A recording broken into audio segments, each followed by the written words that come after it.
Bueno, los sismos del 85 fueron un parteaguas en la organización social en la Ciudad de México. A partir de ese hecho, pues los capitalinos nos dimos cuenta que organizados éramos más fuertes que el gobierno, y digamos que a partir de ese hecho, bueno, pues se dieron otros hechos políticos que generaron cambios fundamentales en la Ciudad de México, como aquella consulta justamente del 93 para que se permitiera elegir a nuestros gobernantes, la propia elección del 97, la propia fundación de la Asamblea de Representantes, que después fue Asamblea Legislativa, etc. Deja una lección muy importante que no hay que olvidar. Una sociedad que rescató a una ciudad herida, quebrada, que en medio de la tragedia supo responder con la solidaridad, con la entrega para rescatar y revivir esta hermosa ciudad. Y no únicamente para sacar a la gente atrapada, no únicamente para los campamentos, no únicamente para superar lo que la tragedia en aquel momento nos reclamaba, sino para pensar y transformar esta ciudad. Gracias a aquella lucha de los habitantes de la ciudad, hoy existe esta asamblea legislativa, hoy se nombra al jefe de gobierno, hoy se nombran a los jefes delegacionales, y ha habido un avance y una transformación muy importante que tiene como inicio lo que ocurrió hace 30 años en esta ciudad. Y esa fuerza social, esas luchas organizadas, esa respuesta de los habitantes, pues es una lección que tenemos que estar recordando todos los días para seguir transformando la ciudad y para seguirla haciendo más habitable, más democrática, más incluyente, más para la vida, con el recuerdo de los que nos dejaron hace 30 años. Nos llevó realmente a darnos cuenta que la organización civil, bien organizada, es como podemos salir adelante. La organización social que surgió a partir de ese movimiento ha estado de alguna manera haciendo cambios muy importantes en nuestro país. Realmente para la democracia del Distrito Federal la participación ciudadana es importantísima. Ahí surgieron grandes liderazgos que posteriormente lucharon por otras demandas. Después de esa solidaridad que hubo y la lucha de la vivienda, surgieron otras demandas muy importantes. Nos dimos cuenta con esta construcción social que con la participación podemos construir la forma en que vivimos, cómo nos conducimos, las necesidades, y ha sido parte de la transformación de nuestro país. A continuación, se concede el uso de la palabra hasta por 10 minutos al diputado José Alfonso Suárez del Real y Aguilera del Partido Morena.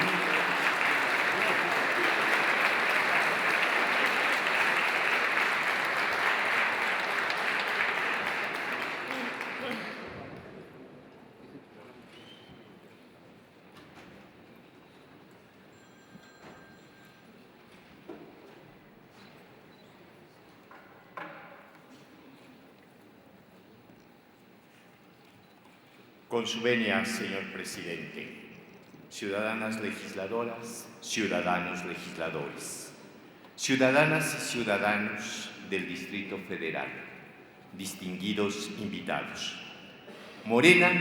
quiere dedicar esta intervención a la digna memoria de las víctimas de los sismos de 1985, pero también a ese colectivo de héroes anónimos que demostró su capacidad de organización en uno de los momentos más aciagos de la historia de la ciudad. Aquellos que, como bien expresara en esta tribuna el diputado Alfaro Cázares, olvidando sus tragedias personales, exhibieron la enorme capacidad de respuesta solidaria de la que el Distrito Federal tenga memoria. En Morena también nos hacemos eco a las voces que han expresado su solidaridad con el hermano pueblo de Chile, sometido a fuerzas telúricas en los últimos días. A 3 décadas de tan dramáticos sucesos,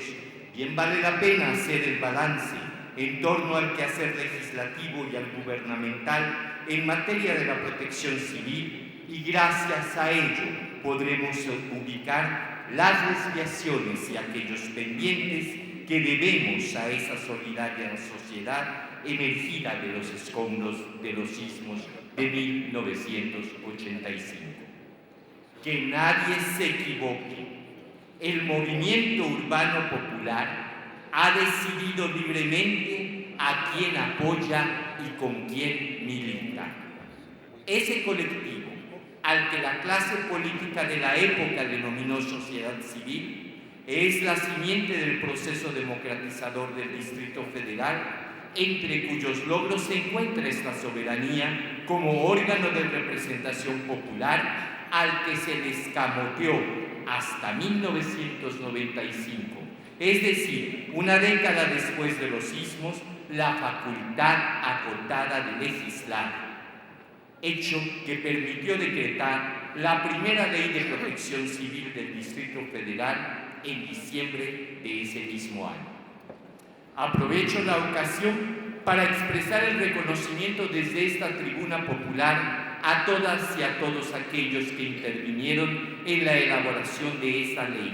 en particular a quienes conformaron la primera comisión en la materia, presidida por Estrella Vázquez Osorno, vicepresidida por Carmen Segura Rangel y en la secretaría ocupada por la finada Marta de la Lama Zapico Noriega, así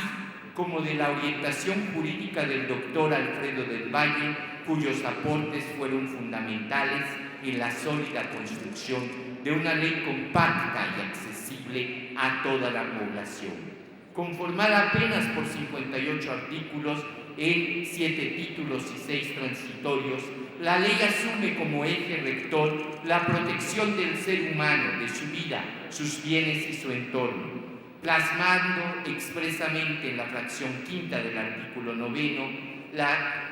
el principio de los derechos humanos de cuarta generación. Allí se estableció como fundamental la formulación de la política, la aplicación y evaluación de sus instrumentos y acciones a la participación corresponsable de la sociedad, tal y como lo refiere toda la estructura de esa ley, que instauró la participación ciudadana como columna vertebral del sistema de protección civil del Distrito Federal.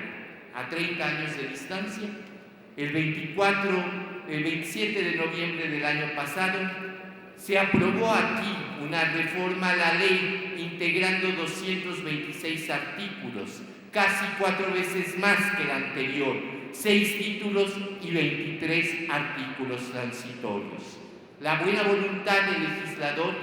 no se pone en duda en esta tribuna. Lo que sí, se denuncia abiertamente la falta de congruencia por parte del gobierno de esta ciudad, que el 28 de marzo, según los transitorios, debió de haber establecido el Centro de Evaluación, Formación y Capacitación, que para el 3 de abril debió de haber adecuado el reglamento a los nuevos términos de referencia, y que en el artículo 8º transitorio se pone en riesgo su incumplimiento el sistema vertical, controlador, burocrático, excluyente de la participación corresponsable y democrática en las políticas de protección civil que la bancada de Morena propone restaurar para cumplir con el objetivo fundamental de promover esa participación corresponsable, y hago énfasis en la prelación de la sociedad con el gobierno y no al revés. La animadversión de la clase política a las organizaciones demandantes de vivienda y a favor del Estado 32 provocó una actitud hostil hacia la participación social, y por ello se fraguó la consigna de someter las acciones de protección civil en la ciudad al ámbito de las facultades de la policía. Contra esa riesgosa concepción, en 1995 se ganó en la calle y en esta tribuna la decisión de que la protección civil fuera del ámbito civil, como lo decía su nombre, y no del ámbito policiaco. A partir del 2008, se ha iniciado una solapada guerra contra disposiciones y mecanismos que impulsan y garantizan la participación social en cualquier tema de gobierno, anulando el derecho básico a la consulta, la cual facilitó la transformación de la ciudad como histórico escenario de ejercicio de derechos, libertades y garantías, y que hoy se nos pretende imponer como ciudad marca, es decir, un nicho de oportunidades de negocios para los que los únicos riesgos son los financieros, no los contemplados por la protección civil. Alerta el hecho de que hace unos días un periódico de difusión nacional denuncia que en los primeros 6 meses de este año el gobierno de la ciudad no asignó ni ejerció presupuestos para seguridad y rehabilitación de vivienda en alto riesgo en el centro histórico y solo propició un programa de fachadismo para la promoción turística de la zona. En este lapso han ocurrido 4 derrumbes de viviendas: Roldán y Manzanares, Eje Central y Perú 48 y el Eje 1 Norte 101, esquina con Argentina. ¿Dónde estuvo la prevención? ¿Dónde estuvo la protección? ¿Dónde estuvo la intervención del gobierno? No hubo tal, a pesar de la ley que se aprobó en noviembre de aquel año. Queda claro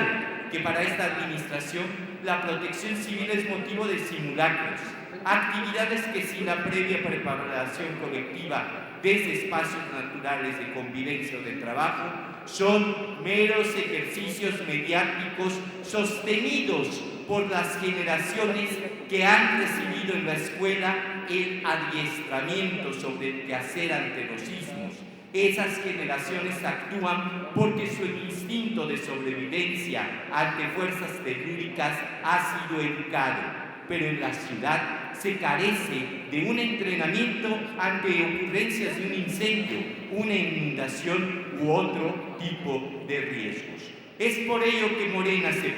propone reinstaurar el programa de vivienda en alto riesgo que de 2003 a 2005 generó más de 100.000 acciones de vivienda en favor del arraigo vecinal e impulsar un programa de atención integral a la vivienda construida entre 1985 y 1990 dentro del programa de reconstrucción de la vivienda popular y social en la ciudad. Se ha hablado mucho aquí de la reforma política. Yo quiero decirles, amigas y amigos, que la independencia, la autonomía del Distrito Federal no es cosa de este siglo. Fue cosa del siglo XIX cuando a través de las palabras de Prieto, de Castillo Velasco, de Cendejas, del propio Nigromante, se planteara en el Constituyente de 1857 y ese anhelo por otorgarnos la autonomía cayó ante argumentos fútiles de otros integrantes de esa histórica Congreso Constituyente. En el 2012 el tema se planteó y se emitió un dictamen que, con todo el respeto a quienes lo han defendido, es, sin género de dudas, un agravio al espíritu democrático surgido de los escombros del 85. Agravia a los ciudadanos de esta muy noble y leal ciudad, agravia a esta soberanía, al imponernos una tutela constituyente, una camisa de fuerza injerencista que exhibe un mecanismo de control gubernamental que determina que 40 de los 100 diputados constituyentes van a ser designados por la Cámara de Senadores, la de Diputados Federal, el presidente de la República y el jefe de gobierno, en vez de ser electos por el sufragio libre de los capitalinos. Es algo así como si los ciudadanos del Distrito Federal fuéramos ciudadanos 60-40. 60% si puedes votar a favor de tu constituyente, 40% te lo vamos a imponer. En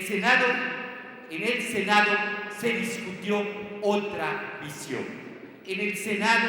también hay otra propuesta, una que, amigas y amigos legisladores, contempla que esta legislatura, la séptima, se constituya en el Congreso Constituyente. Y yo veo en todos los rostros, yo veo en todas las posturas de quienes integramos esta legislatura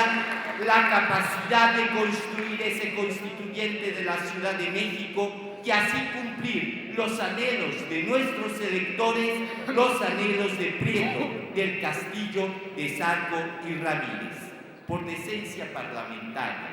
Morena respetuosamente exhorta al Senado de la República retire tal dictamen que exhibe un espíritu contrario al decoro democrático. Y respetuosamente rogamos a los diputados de la 63ª legislatura que recuperen el legado del sabio legislador y jurisconsulto, don Juventino Castro y Castro, quien antes de pasar a mejor vida presentó una iniciativa que respeta la soberanía de los capitalinos. Esa sencilla propuesta, presentada al Pleno el 10 de diciembre de 2009, propone con claridad que solo se requiere derogar el 122 y reconocer en el 44 que la Ciudad de México es la capital del Distrito Federal y de los Estados Unidos mexicanos, y que compete al Distrito Federal convocar a su constituyente, expedir su constitución en forma soberana e independiente, y que ese pacto social tenga las mismas atribuciones, prohibiciones y limitaciones que cualquier otra entidad federativa. Esa es la reforma política que Morena quiere. Esa es la reforma política que exige el respeto pleno a nuestra soberanía. Esa es la reforma política que reconoce la solidaridad y el valor exhibido por los capitalinos en 1985. Es cuanto, señor presidente. Muchas gracias, diputado Suárez del Real.